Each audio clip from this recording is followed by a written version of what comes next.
What's going on, guys? This is Mike with the 1% Mindset Podcast. I'm here with my man, Alerte. How's it going, good sir? Oh, good. Everything's good, brother. Excellent. Thank you for having me. Absolutely, excellent. So I kind of want to dive a little bit into your story. When I had a chance to meet you, just all the amazing things you're doing, the multiple businesses, being an author. So I kind of want to go a little bit into your story from your perspective, and then kind of dive a little bit deeper into the question. So kind of tell me a little bit about you.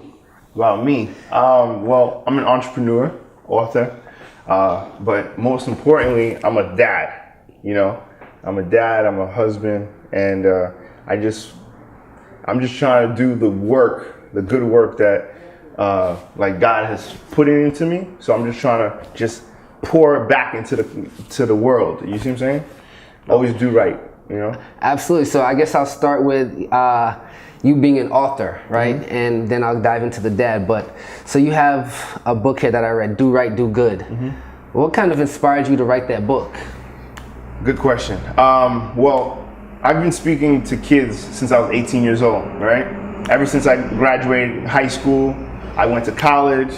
But once I went to college, I realized that it wasn't as easy as high school and middle school, and that four walls, you have all these people behind you. You see what I'm saying? Mm-hmm. So in college, it's all on you. So I started going back to like the school, my old school, to Deer Park, to talk to the kids. Then it transformed and went to another school, church, come speak at my church, come speak at my youth group. So from 18 to about 29, I was going around talking about these principles, right? From education, patience, surround yourself with the right people, all these things. At the same time as I'm going around speaking, my main job was in real estate, mortgages. So on my 29th birthday, I was inspired by a kid, right? A student from Bushwick, Brooklyn. And he said, you should write a book. And I was like, yeah, I heard that before. He said, yeah, no, you should really do it, because you're here telling us God speaks to people through, God speaks to you through other people. And if you don't listen to him in your head, other messages are going to come. I'm a messenger. So I was like, what? Wow. So that's what made me, I said, you know what? It was the beginning of the school year. And I said, you know what? At the end of the school year, you will have a copy of this book. He said, it's on, and ever since then, man, it's, but it flowed so well for me. Like, you read it. Mm-hmm. It's a conversation. So if you know my voice, you're going to hear, it's basically me speaking to you. I wrote it just like that, and it flows from vision, pursuit of happiness, the grind, like, surrounding yourself with the right people, having education, patience, And when I say education, it's not just the education, formal education. This is education. Mm-hmm. Learning, shadowing. Like you worked with me for you shadowed me for like 2 days. Like there was a lot of learning experiences. Absolutely. And that to me is the education part. Absolutely. So Faith, Grind, Inspire. You have another book, Single Man, Married Man. Yeah. So, yeah, and I see that was on. You was on NBC, the Today Show with it, and kind of tell me a little bit about this book. It looks like this one had a lot of national press behind it. So kind of speak to me just about, that transition from Do Right, Do Good, which was inspired by a kid, right? Mm-hmm. And what was this book inspired by? I guess some people being single, some being married? No? It was sort of, but my wife and I, we own a frozen yogurt shop, right? Okay. But one of my business partners at Citadel Publishing, is one of my best friend, from third grade, Frank. And we're at Brooklyn Swirl, and women would come in. My wife wasn't there, so women would come in and think me and him own it. And then I'm like, no, it's me and my wife. So then they're like, oh, you're married. So what about you? Do you have a wife? And he's like, no, I'm single. All of a sudden, bro, they would be attacking him. Why are you single? Why are you not married? How old are you? What's wrong with you? So I was like, And I'm a businessman. So I said, you know what? Let's create a website, single man, married man, because all of a sudden it became this married man, single man type of thing where we're conversing with different women in regards to relationships. So we're giving advice out of the frozen yogurt shop, bro. And we were doing this for a while. And then one day, we talked about it. I said, yo, we should just put a website up and have women submit questions. We had 400 women submit questions in like 2 months. Wow. You see what I'm saying? So then I started telling my boys about it, and everybody was like, yo, I'm divorced. I have a perspective. I'm divorced, remarried. I'm single this way. I'm a life coach. I'm this. I'm engaged. So everybody had this different view, and I said, you know what? Let's put this in, let's bottle this up. Here are the top 10 questions. Your job is to go out and interview and put your perspective on being a single dude. You see what I'm saying? Mm-hmm. I'm gonna interview men married. So I interviewed men married for 5 years all the way to 45 years. You know what I mean? And so by doing that, and the cool part, the reason why I think we got so much press is because we didn't read each other's parts of the book until the book was published. The editor kept it away from us, so we're actually reading, like, people would put quotes in press, and we're like, yo, who wrote that? Like, that wasn't me. Yeah. And then, it was Frank. Yeah. So, but because of Frank's part of the book, especially like that stroking the ego chapter, it caused a lot of like international press, bro. We didn't just get national press; we got international press, man. So for the aspiring authors, one being myself, as far as getting that press, what did that look like? How were you guys able to? We didn't have a publicist. Okay. We didn't hire anybody. We just literally talked to people, and I don't know if it was because women come to the frozen yoga shop and they happen to be writers or reporters. It got the attention of someone, and they took that story from Daily Mail. No, Daily Mail is the international press. So Daily Mail in the UK put it out, and then all of a sudden, everybody in the States, we started getting calls, and it just kept going. It just kept going. Yeah. For like almost a year. Wow. So my advice would be just put out good product. You know what I mean? Like, you don't need to. I remember my cousin Tamara told me this, right? She said you have to be relevant. You know what I'm saying? Like, you have to create. But if you're not relevant, look at what Kanye West does. Kanye West creates, or anybody, he makes sure you talk about him. So he'll say something, he'll wear something. He doesn't even have to say anything. He'll just wear a hat, and then all of a sudden he'll be like, oh, I changed the brim of the hat. You know what I mean? Yeah. This is different. This is a different meaning. And all of a sudden people are talking about him. And then guess what he does? Drops the album. You know what I mean? So sometimes it's just saying something. It just so happened that Frank said something in the book that caught people's attention. I think it was about Beyonce. She had a song, Cater to You. So he was like, he broke down the lyrics of the song, and then all of a sudden, people ran with it. You know what I mean? So thank you, Beyonce. Yes. So through that, so you wrote a book, and you said before you wrote this book, you were in real estate. So kind of tell me, that was about 10 years being in real estate. Kind of tell me a little bit about that, because real estate is where you started to acquire some of your wealth. Yeah. So kind of go through that. And yeah. So I started off 18. I had a full scholarship to go away for school. I couldn't go away for school. So what I ended up doing is I called some people, started working at little odd jobs. This place called Rake Financial. It was like a stockbroker firm, because I knew I wanted to be commissioned. Right? I didn't want a job, so I was trying to get these commission jobs. So I went to stockbroker, because the movie Boiler Room, I think, just came out, or like the year before or whatever. So I was like, yo, maybe I could do Boiler Room, but in the good way, because Boiler Room was based out of people in Long Island. So I think Wolf on Wall Street was too. So so basically what I did was I found myself, met this guy named Joanne Monroe, and And from there, I met Rob Flower, which is owned the bank, and he put me on to mortgages. And then from there, I went in and made some major moves. You know, so because of that, that helped me build the foundation so that I could fulfill my vision of like ACA. And ACA was birthed at the mortgage company. I had a client that said to me, "You're wasting your time here." I said, "How am I wasting my time? I'm making money. I'm having fun. I'm 23, He said, "You're a people person. You need to be in movies and like managing people. Like you're a branding guy." And I said, "Branding? People make money doing branding?" Like to me, it was just super easy. It just came natural to me.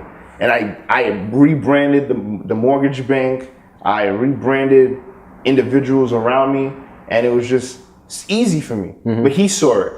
And like I said before in the beginning, God speaks to you through other people sometimes. And it just so happened it was one of my mortgage clients that came and made me start this business. Okay, so and this is where we are, right? ACA branding. So kind of because we 12 years. 12 years. So you've been doing branding and consulting for the last 12 plus years now. Kind of stepped away from the mortgage side a little bit. Completely. Yeah, completely. And now doing the branding. So what's kind of been fulfilling about this company now that you've had it for 12 plus years? You're in a space that you own.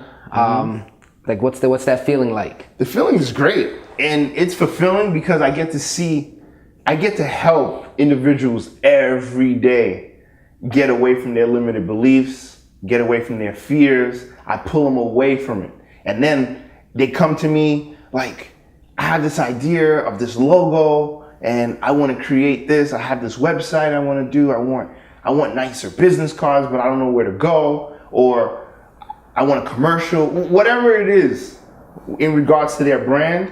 Sometimes I'm scared to speak to people. How do I do it? You see what I'm saying? Like, and then I help them, and the one-on-one time that I spend with people, it's sort of like therapy for me, because I get to help someone, but it's just like, yo, this was me. So for the last 12 years, I've worked with big time comedians to a small time coffee shop owner, and seeing people struggle sometimes is just something super easy. Like I remember I had my friend, client and friend, we became friends now. He owns an art gallery, right? He came in and he was just like, he sells art, but he also frames, right? So he was but when you walk into his gallery, you don't actually see the custom framing. You have to like walk in, turn the corner, and you'll see it on the wall. It's like one little wall. So I said, if you want more custom frame jobs, when people come in, frame them. Real simple. That was a little strategy. Frame them. So all of a sudden, people would come in. He built this big frame, and people would come in, and he was like, "Yo, let me frame you." They're like, "What? What are you talking about?" He pulls out this big frame, and he's like, "Have fun." And then they take a picture. And then that campaign worked. And guess what happened? His framing business through the roof. So how did you kind of so you went from mortgages to branding, doing websites, stuff like that. That's a big transition. It is a big transition. A complete change. So totally changed. How did that work? If did you hire out, like outsource things, like kind of how would that transition? So I don't do the websites, right? That's not my job. My job is to show you what you need to put in the website. Then I outsource, but now I don't outsource because Andrew is my business partner. So he's part of the team. So we don't outsource that, but in the beginning, we outsourced everything, because it was I just had the marketing mind, the branding mind. Like, this is what you need to do. You need to do this, this, and this, and this, and this. And then I know the guys that can help you. Call this person for photography. Call this person for the website. Call this person. And then as I'm doing that, we're getting a little piece from each referral. But then I'm like, wait a minute. let's just bring these people on. So now we have a team of copywriters. If you want a business plan, we got it. You know, if you want a website, in-house designers, we have like 6 of them. You know, so website developers, we have 2 of them. Photographers, we have like 4 of them. You know, so videographers, we keep bringing them on. You know, so because everybody has a certain level of expertise, but also to work here, to work with me, you have to be packed. You have to like live, breathe, sleep, like be obsessed with your craft to work here. You know what I mean? Because that's the only type of people I want. You know, because those type of people are the people who that passion they have is what the client is going to feel, and that's what the client is coming to us for. You know, so the transition was fairly easy. At first, I thought it was going to be difficult because I was like, yo, I'm selling real estate, mortgages, like loans. How am I going to go from that to like, and the funny thing is I was branding football players in the beginning, football players and actors. When ACA first started, we were working with like professional athletes. Like my first client, my first like signed client was Jeffrey Pope. He played for the New York Giants. And they just won the Super Bowl. And I acquired him as a client. We were friends still to this day. You know, I ended up becoming a client of his because now he's not in the NFL no more. He was doing insurance, like high-end insurance, like property insurance and business insurance. And we became a client of his. So like the roles reversed, but he was my first client, you know. Then I had Alexis Diaz. She was an actress. Sean, I don't remember his last name, but like the thing about it is that I went into a space that was uncomfortable for me, you know, but I was comfortable because I knew my gift. My gift was that I could see something that's in you that you probably know, but I'm gonna pull it out of you, you know, and so that was like my gift. So it made it easy. So the first thing you said when you did your introduction, you mentioned being an entrepreneur, and we went through a couple of your businesses already. But the first thing you said was, "I'm a dad first and foremost," right? And your son is how old now? He's about to be, well, he's 2. 2. But he's gonna be 3 next year. 3 next year. Yeah. So that's you have this this thing where you're doing things now for legacy, right? And that's kind of big for you. And you know, basically for your son. Right? Yep. What kind of drives, like, I guess, that passion? What are you looking to leave to him or for him? You know what? I want him to, number one, respect himself. I want him to respect people. I want him to, the legacy I want to leave for him is to show him that you could do anything that you want to do. You see what I'm saying? Like, you're not going to be able to do everything. You know what I'm saying? Like, I can't be a doctor as far as medical doctor right now. I could, but do I really want to? No. You know what I mean? Do I want to go practice law? No.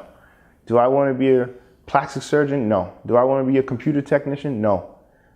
If my son doesn't want to take over any of the businesses that we created, any of them, from Brooklyn Swirl to ACA, Citadel, if he doesn't want to do any of this stuff, if he just wants to, I don't know, if he wants to open up a dry cleaner, fine.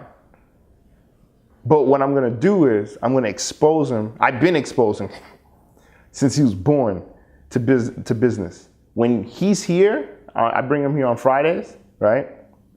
He gets excited in the morning because he's like, we're going to the office, we're gonna go to work. Like, he's starting to talk. So he's like, we're going to work. When he comes here, someone walks in, he runs in my office and gives them a business card.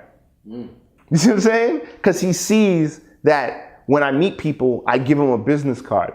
And he's like, business card, you know? And the people are like, what? You know, and the other day I put on Instagram, it was like two of the team members and we had my son sitting at the head. And they asked him, are you a boss? And he goes, yeah, I'm the boss, you know? And so the legacy is just to self-awareness. You know what I mean? Self-awareness is big. So if I leave anything to him, I want that to be number one. You know what I'm saying? Self-awareness, know who you are, know what you're about, and do things for generation. Build something that you're gonna leave to your kid. You see what I'm saying? Like for my grandkid, you know? And so, and change the community. You see what I'm saying? Like my legacy is bigger than just my son. Like there's hundreds, maybe thousands of kids that I poured into throughout the years that I know for a fact that I changed their life. You see what I'm saying? From the kids that I gave scholarships to, I helped send 37 kids to college. You know what I mean? My book has been Do Right, Do Good. It's been a required read at 18 schools. I have a program called Faith, Grind, Inspire that I'm in about 6 schools. So every year I'm exposing entrepreneurship to about 3,700 kids every school year, right? For the past 4 years. So I know for a fact that's changing their paradigm. They have a paradigm shift. You know what I mean? Like my first day into a class, I'm like, how many of you guys want to be an entrepreneur? They're like, I don't even know what that is. But by the end of my 10-week program, everybody has a business. Everybody's like, Gene, I'm gonna give you my business card. You know, like, or, you know, whatever it is, this is my idea, and they're super excited, you know? And the difference from the beginning to the end, because I have that shift. I'm like, yo, you could think for yourself. You don't have to work for someone. You could, that creative thing that you have in you, that's yours. You see what I'm saying? Like today's episode, well, I have the episode on my podcast, right? And the episode that I just listened to was She Got Papers. This lady built a 10-year business selling stationery. Stationery. We're in 2018. People are texting and computers and sending emails. This lady is making money off of notes, letterhead. You see what I'm saying? And she's building a big business, you know, because she's not selling to just me and you. She's selling to corporations. She branched out. So to me, like that is those legacy plays, you know? Out of all the businesses you own, which one are you the most excited about? Which one means the most? The most to me, ACA.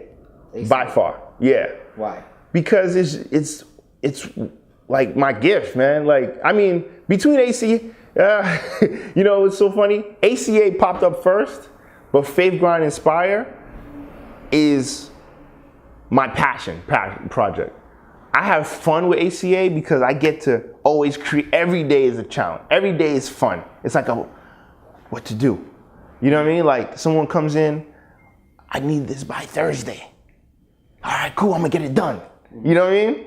So for me, the process, the pursuit, you know what I mean? That grind, this is where I feel it. ACA is where I feel it every day. Every day. Faith, Grind, Inspire, between the podcast, the schools, just pouring into people through, you know, either the podcast, entrepreneurship, listen, you know, mindset, and then the schools, entrepreneur mindset. Because I'm pouring into people, I think my whole thing is, as long as I'm pouring into people, some kind of inspiration, that's where my passion is. That's why, like, I eliminated tons of businesses. Like, you didn't ask me what businesses didn't work.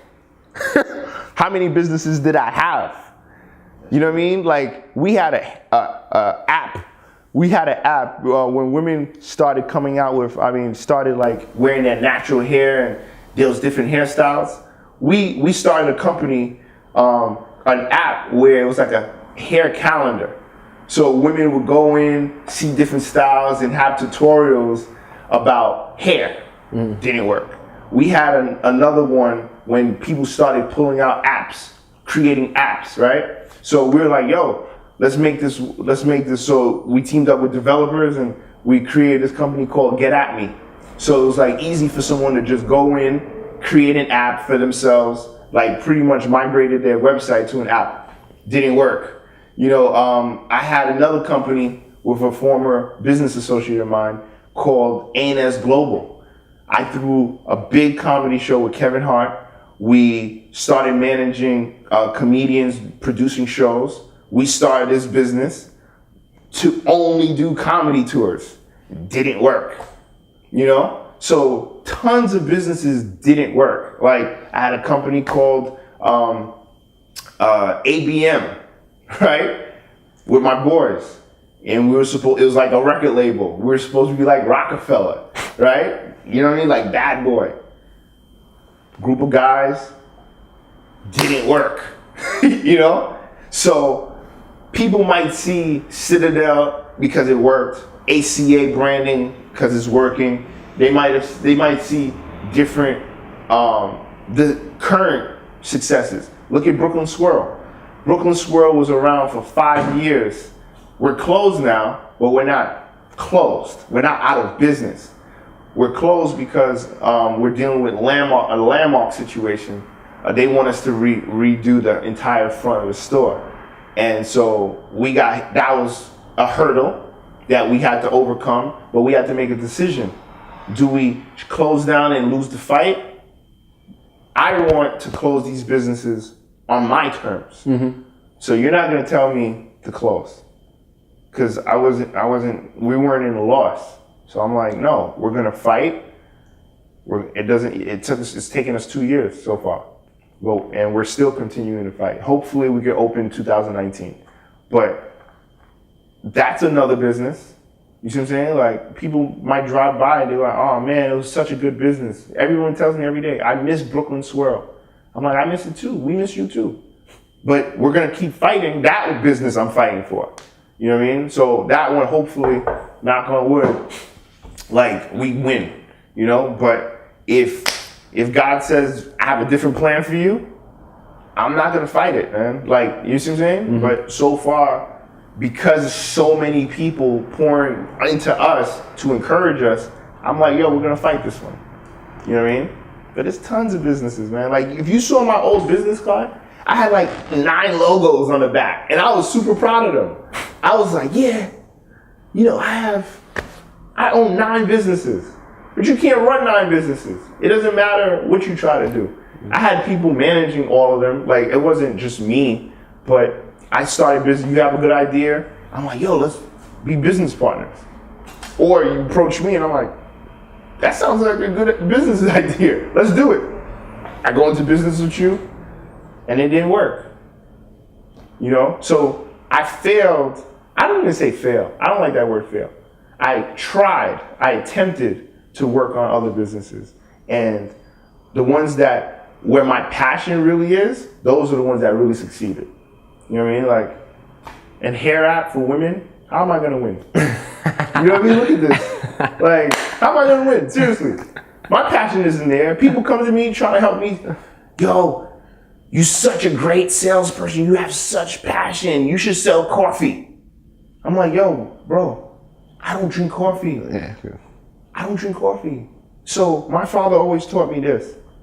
Sell things and do things that you're passionate about, because it's going to spill out.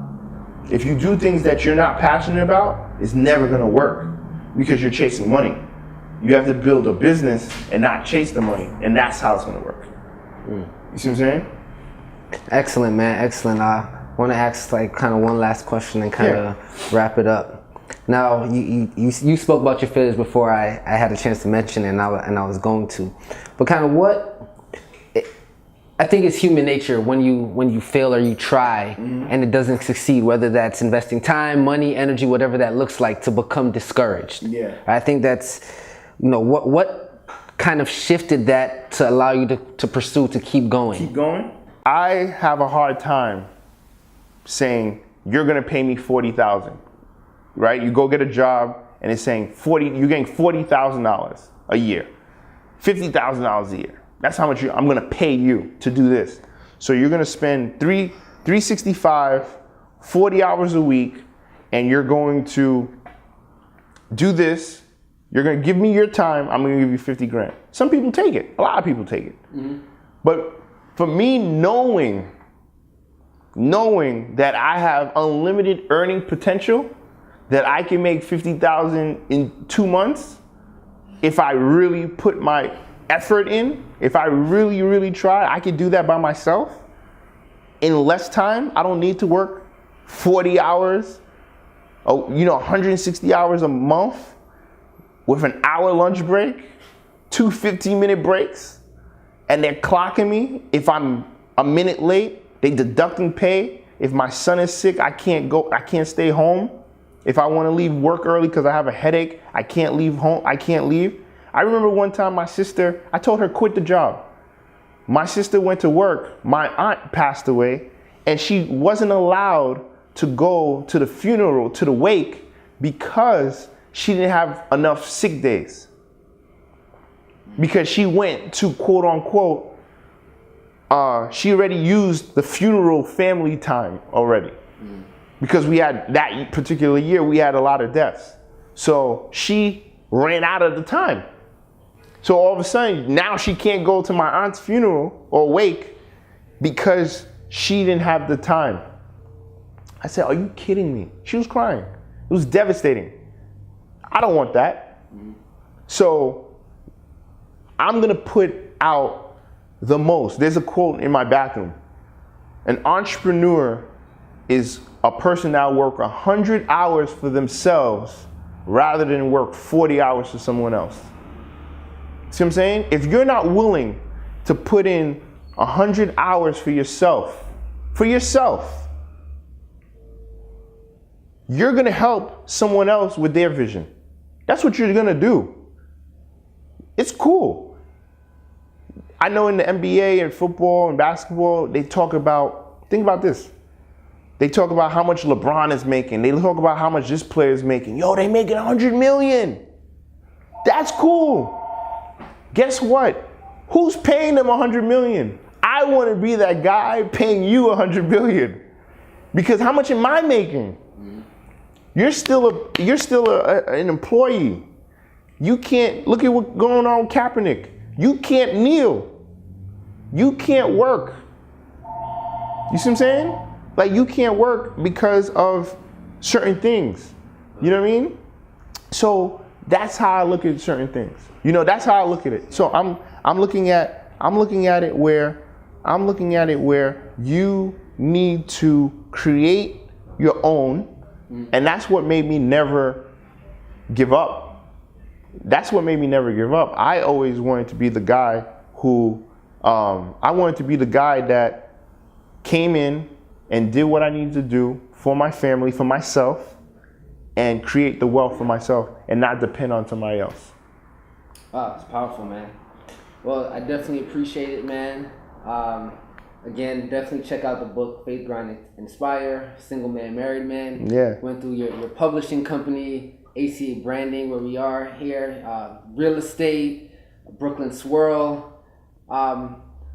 It's a ton of things, man. I always ask you how you were able to manage all of it. You saw it that day. Yeah, it's a lot. You've done a good job of being able to balance and manage, and I think that's the key, and that's big, especially when building something and creating something. Just having a good routine and a schedule to make sure you get things done. Whatever you say you're gonna get done, you get it done. No matter how long it takes, what time it takes, you just have to get it done. And I think you've been able to grow and inspire and move a lot of people in the process with what you've been doing. I want to add one thing, right? Absolutely. Something to add to people that to help them. So ever since, because you said something interesting, like managing like sort of task, right? You can't manage time.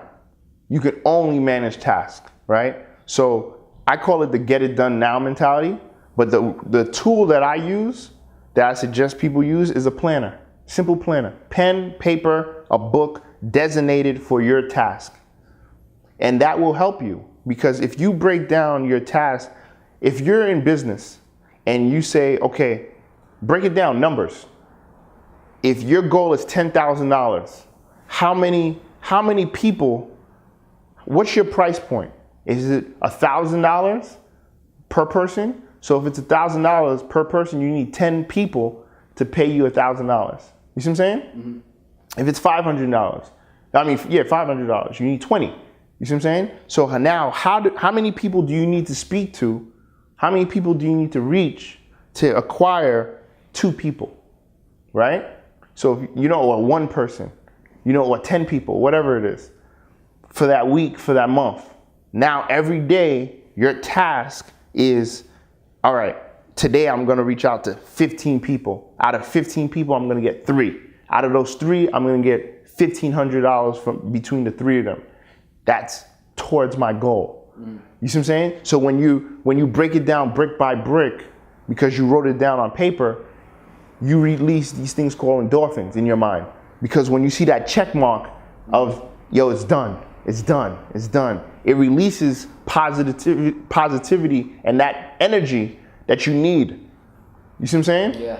And that's what helps. Yeah, it's a numbers game. Yeah. Everything's numbers game. Yeah, I mean, activity always, one of my old mentors said activity breeds 2 things. It breeds more activity and confidence, right? Absolutely. So when you're able to do that, you're able to, achieve it. And I think that planner was huge. So yeah, I appreciate that. Yeah. Man, thank you so much. I appreciate it. No problem, man. Definitely a ton of things.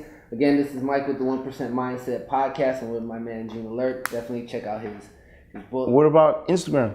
Oh, that's right. You're right. I didn't even. You gotta know where to find him, right? Yeah. So my Instagram is @MrAlert, and you can find me on www.genealert.com, and just DM me, go onto my website, book an appointment if you're a business owner. You want to get a consultation with me, let me know. I'm right here. I'm ready to work.